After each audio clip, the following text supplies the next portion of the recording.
Madhrues të basketbollit, gara për play-off është nxehur në NBA maksimalisht dhe Lakersat e mi po luftojnë maksimalisht me mishë me shpirt me u inkuadru në play-off pra në pjesën shtesë, por me kaq pra sikurse po e shihni NBA sonte në ASIST nuk po përfundon sepse sonte ASIST-i po e sjell NBA-n tek ju. Ju kujtohet se edicionin e kaluam ekskluzivisht në ASIST e kemi pas mysafir ish yllin e NBA, i cili pas pensionimit si lojtar u bë ambasador i programit fantastik për zhvillimin e trive, Jr.NBA programit që filloi të zbatohet në Kosovë vitin e kaluar, kurse si vjet jemi në prag të edicionit të dytë dhe përsëri kemi mysafir special. Udhërues basketbollit në ASIST-in 527, sonte është me të vërtet nder dhe kënaqësi që të kemi një ishNBA lojtar tjetër i cili ka filluar karrierën e tij në Memphis Grizzlies dhe Orlando, së bashku me legjendarin Akon, pra kemi nderën dhe kënaqësinë se sonte në studio ta kemi Gordan Giriqekun. Gordan, welcome tonight, welcome to ASIST. Thank you for having me. Edhe po ashtu e kemi edhe zotriun drejtorin e programit NBA në Kosovë si vjet Jr.NBA Erik Brucker. Did I spell it right? That was great. Yeah. Brucker. Yeah. Okay. Gordan, we'll start with you. Before we start talking about Jr.NBA program this year, I have a surprise footages for you. That will remind us of the time when you were a Rookie of the Year in NBA 2003. It was a long time ago. And actually Croatian Basketball Player of the Year. I think it was a ceremony of VJET. You were with Ana Lelas, Roko Leniukic, Dino Raja, Korana Zanze, and Marko Popovic. You also won an award. So these are the footages that we are seeing. Oh. Is that me? What's up with your hair? Oh. Yeah, I still have statue at home. I still have that. Okay, and here you are with Pau Gasol. Okay. Okay. Yeah, don't let me shoot. Huh? Don't let me shoot. Put it in the bank. Oh, that was nice. Oh my God. Very good friend of mine, Koran Alongin. Very good friend of mine. Do I look same? Did I got old? That was you? Of course. No beard? Oh my God. That was nice. And then the ceremony? Huh? Because last time when we met in Zagreb, it was the 10th anniversary of Dražen Petrovic's death, when your generation, Croatian national team that was preparing for Eurobasket 2003, played against Croatian Dream Team. Oh, I remember that game. Oh, yeah. And actually you scored. Hey, do you still have this footage? Can I have it? Of course. I will give it. I never saw that. It's on YouTube. Nice. I didn't know that. So you're surprised? Yes, I am. So Honestly, actually, I am. So actually we meet again, 20 years later. Unbelievable. And you look great. You look in great shape. You too, you too. Thank you. Okay, Gordan, at the time you were in stellar form. And you were an NBA rising star. Yeah, my first year ended up in being on the rookie all-star team, yes. It was much harder to be on the rookie NBA team than right now because I had to be in 12 players out of every rookie. Now they play American rookies against the world, right? So it's much easier to get into the team. Okay. How would you think that you'll come to Kosovo as a junior NBA program ambassador to promote the game that we love, to promote this game to kids, and find yourself as a guest in a program where you once were 20 years ago? Well, it's surreal, honestly. I never expected footage like this because I never saw it before. This is the first time I'm seeing it. And it was like 6 years ago maybe, the NBA called me and asked me if I want to be European ambassador for the NBA and working with the kids in this program, what you said, Jr.NBA, and I immediately said yes. Because I wanted to give back something to the basketball because basketball gave me so much, and especially working with the kids. Knowing when I was growing up and being a kid like they are right now, I did not have opportunity to speak to somebody who really made it in basketball. Yeah. And I definitely know it would mean a lot to me if I had something like that.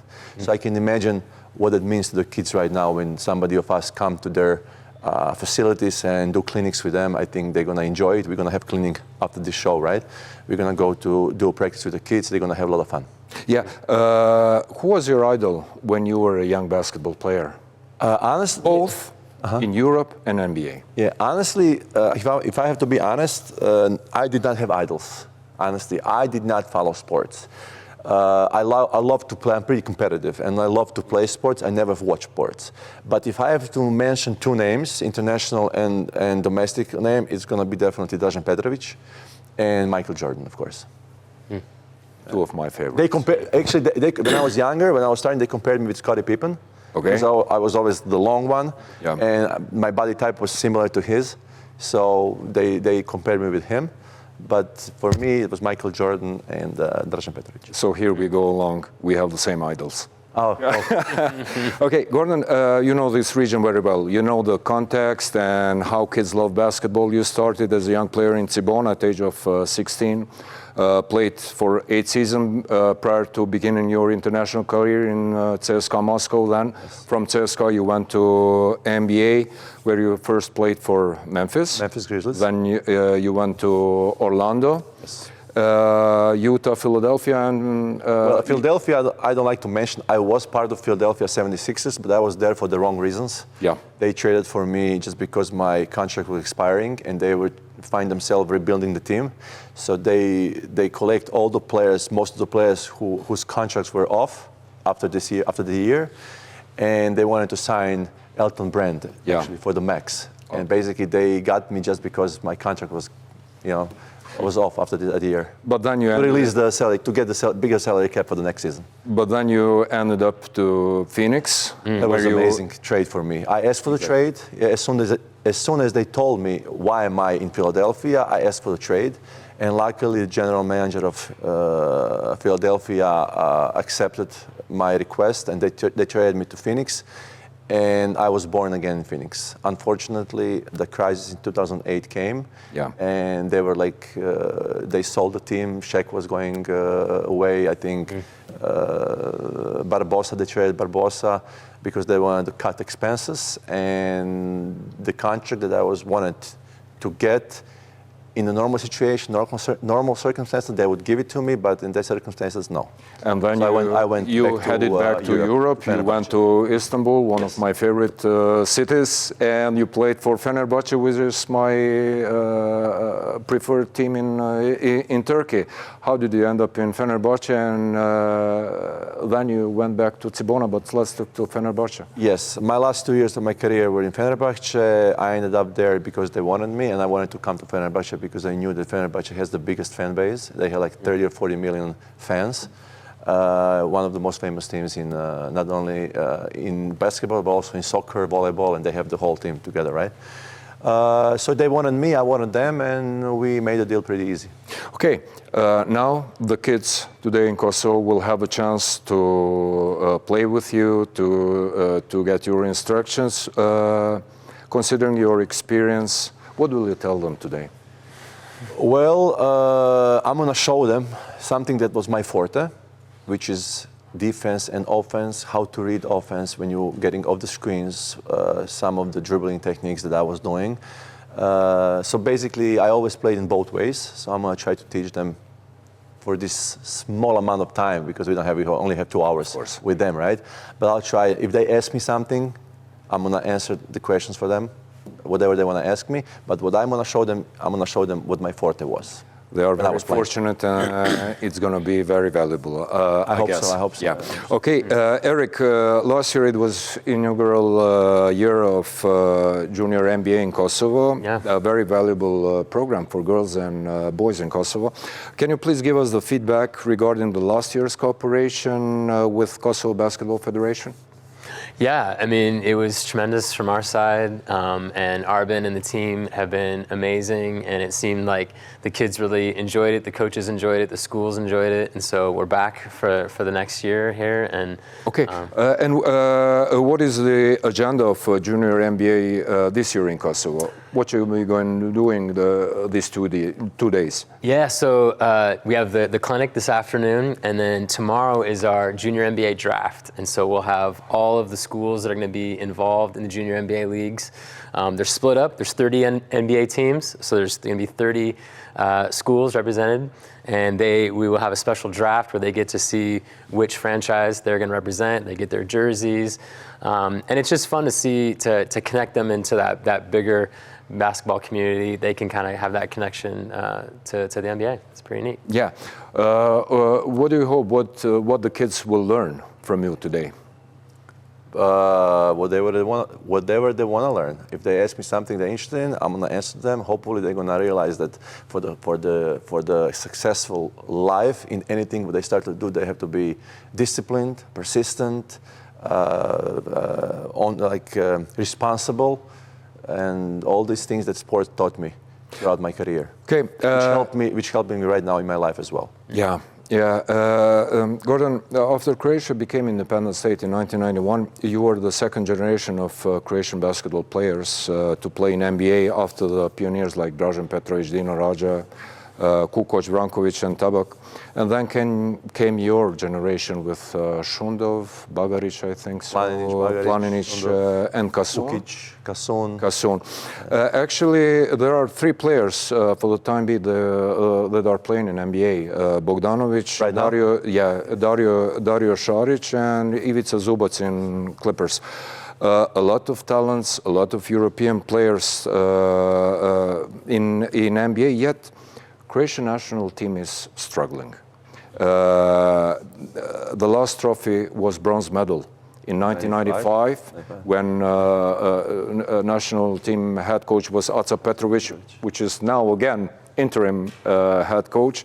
Obviously, you don't lack talents in Croatia, but what does Croatia lack in order to compose a successful team that will bring back these trophies again? Right. You know what? I have to be politically correct. You know, like I'm not involved in basketball federation right now, and what they are trying to do with the basketball. I can see, like you can see, that something's wrong, right? What I see from outside, so I can only speak what I see from outside. I'm not involved in their work, right? I would say now when I finish my career, I can tell when I was a player, I did not think that way, but now I can tell that probably the coach is the most important and the biggest fault lies on the coach. Okay. Second thing, I would say the hierarchy in the team. How the team, meaning who's the leader, who is not a leader. Okay. And I think that coach should be in charge in putting the hierarchy in place, not let players decide who is the main guy. Because when you have 12 players in national team, everybody thinks they can do the best because you have the best 12 players. And sometimes if you don't have a mentality like some other teams maybe to recognize immediately who is charisma of the winner, then you might struggle. And I think this too, because with talent, like you said, with talent we have for sure. I would say this too, but it's complicated question. I mean, probably many other things also involved. Yeah, I ask you this because it is very related to this junior NBA program, which teaches the kids about how to become a better basketball player, I guess. Well, I'm not sure I understand what you said right now. When you coach the kids in junior NBA, you teach them how to be better players and better people as well, because the skills they're going to learn through sports, they're going to use that in life. But like I said, in national team, what I said is to me, main reasons why the basketball is not that good at this moment right now in Croatia. Okay, Erik, after the draft and official start of junior NBA program this year, what is the program for upcoming months? Yeah, they'll have a regular season over the next couple months that will then have a big finale. They'll have a finals weekend and a playoffs, which is pretty exciting too. And after that? After the finals? Yep. Next season. Oh, I think, yeah, then we get ready again. We get ready again for year number 3. But what happens with the champion of... I mean, so every kid, they get championship rings. Okay.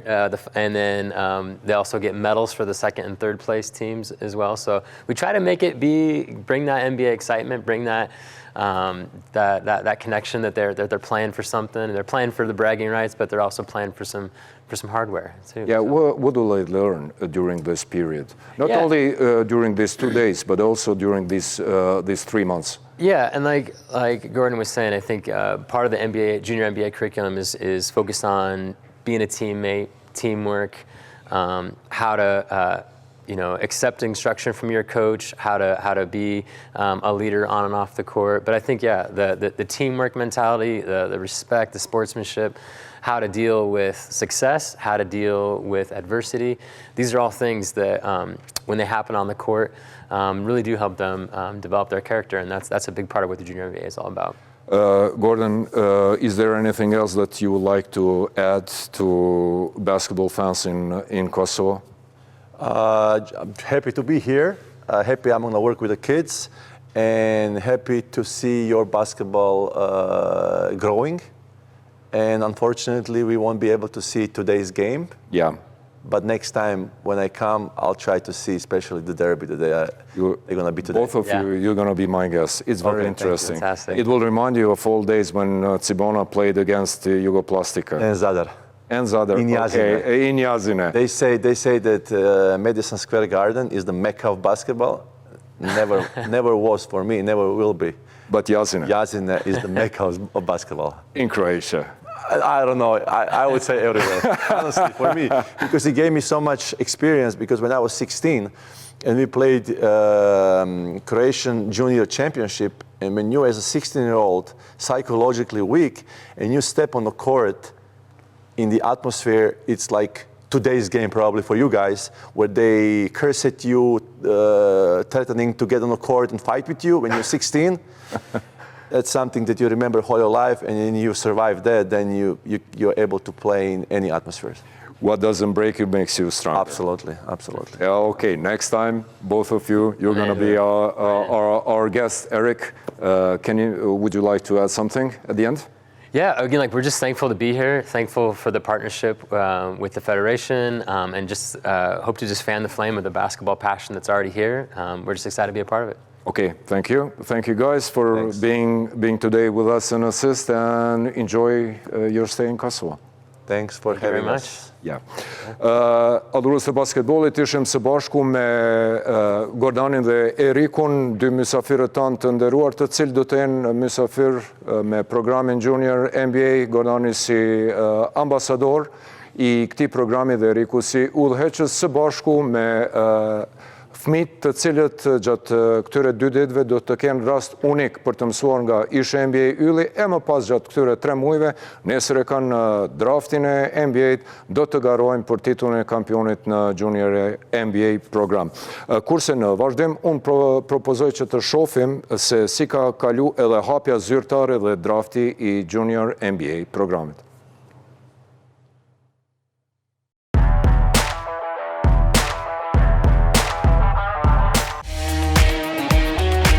Fëmijët e shkollave fillore në vendin tonë për herë dytë janë pjesë e programit special Junior NBA si pjesë e bashkëpunimit mes Federatës Basketbollit Kosovës dhe NBA.